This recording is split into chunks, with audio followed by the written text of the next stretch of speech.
कैसे हैं आप? मैं वैसे ही, अल्लाह का शुक्र है। आप बताइए, क्या कहा हमदानी साहब ने? मैंने जब उन्हें बताया तो वो सोच में पड़ गए। कुछ देर तो उनको यकीन ही नहीं आया। जाहिर है पहली बार जो ऐसा मुतालबा किया है। बहरहाल उन्होंने आपकी पेमेंट का अप्रूवल दे दिया है और ये रहा आपका चेक।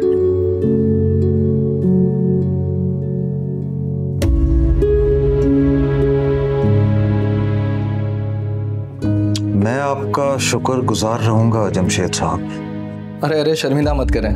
बहरहाल हमदानी साहब ने इतना ज़रूर कहा है कि 5 स्टार होटल वाले प्रोजेक्ट में आपका इतना हिस्सा नहीं था।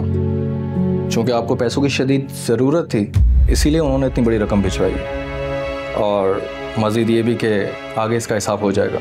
Thank you. आप मेरी तरफ से हमदानी साहब का शुक्रिया अदा कर दीजिएगा। ठीक है, मैं चलता हूँ।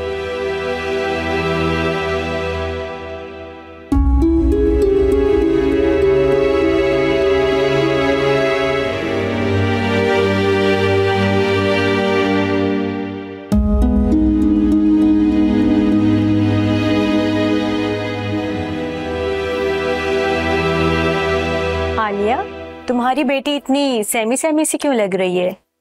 इस उम्र की लड़कियां तो बहुत शौक और बातों नहीं हुआ करती हैं। अब ठीक कह रही हैं आंटी।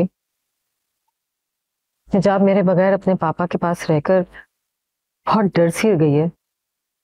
उस लड़की ने जाने क्या किया इसके साथ जो ये इतनी खौफजदा रहती है। आलिया, तुम बिल्कुल परेशान मत हो।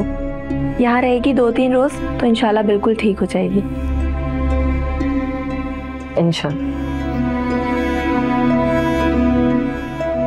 न जाने क्यों आज मुझे ऐसा लग रहा है जैसे मेरी आंखों पर जो पट्टी बंधी हुई थी वो उतर गई है। वो कैसे बेटी? मुझे ऐसा लगता है जैसे कि मैं अपनी सोचने समझने की सारी सलाहियत खो चुकी थी। मेरी सबसे बड़ी गलती थी कि मैंने अपना घर छोड़ दिया। और यकीन माने कि अगर मेरी जगह कोई और होता तो मैं उसको ऐसी हरकत करने का मशवरा कभी भी ना देती। मुझे अपने घर में रहकर अपनी जगह कभी नहीं छोड़नी चाहिए थी। यानी क्या हो गया था मुझे?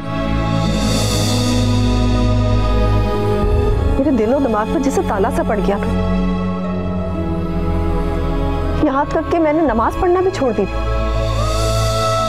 लेकिन जब रमजान शुरू हुए तो मुझे ऐसा महसूस हुआ जैसे मेरे दिलो दिमाग में एक नई रोशनी सी उभर गई, जिसकी वजह से अब मुझे लगता है कि मैं बिल्कुल सही तरीके से सोच सकती हूँ और मैं फैसला कर सकती हूँ कि मुझे क्या करना है। हो सकता है कि उस लड़की ने तुम्हारे सब घर वालों पे काला जादू कर दिया हो, जिसकी वजह से तुम्हारी और तुम्हारी बेटी की ऐसी हालत हो गई है। अम्मी, कैसी बातें कर रही हैं आप? हिजाब भी अभी यही कह रही थी, पता नहीं आप लोगों को क्या हो गया। आंटी, आप बिल्कुल ठीक कह रही हैं, लेकिन किसी को मेरी बात पे यकीन ही नहीं है। आजकल के दौर में ये काला जादू और उस जैसी चीजों की हैसियत किसी झूठ और फ्रॉड से ज्यादा कुछ नहीं है। ऐसा तुम्हें लगता होगा साइमा, लेकिन हकीकत में ऐसा नहीं है। और जिस उम्र की ये बच्ची है, जरूरी नहीं कि ये झूठ बोल रही हो।